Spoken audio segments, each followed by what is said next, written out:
Hi, today's Tech Tip Tuesday. I'm Terry from All About Imports. We're checking alternator lights on the dash and charging system.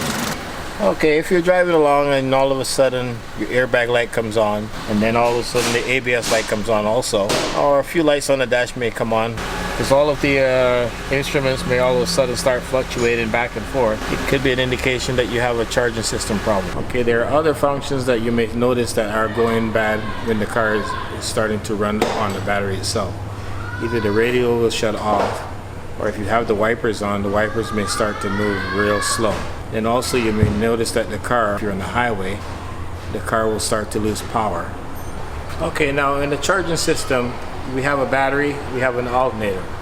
Now the job of the alternator is to recharge the battery. The battery is basically one big holding cell to hold the power. Okay, normally when you see the lights start to come on, you normally have a certain amount of charge in the battery that the car will run on. Depending on the car and the size of the battery, if you start to shut off most of the components in the car, like the radio, the fan, the lights, the wipers and so forth, you can pretty well make it off the road to a service station to have the car looked at. Okay, on a properly operating car, the alternator should be producing 1 volt above battery voltage, which normal battery voltage is 12.5. So anywhere from 13.5 to 14.5 is normal operating range of the alternator output.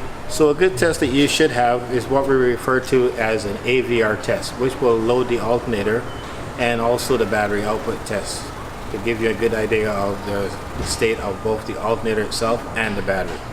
Okay, so we've changed the old alternator, which is this one here, which you basically cannot really see anything that actually goes wrong. The only way you can tell is by actually doing the test on the alternator itself to see the output. Then you have to change the unit itself, which some of them are not easy to get to. Some of them can take you a whole day just to get it out. Like on an Audi. Like on a Ford. Thank you for watching today's Tech Tip Tuesday.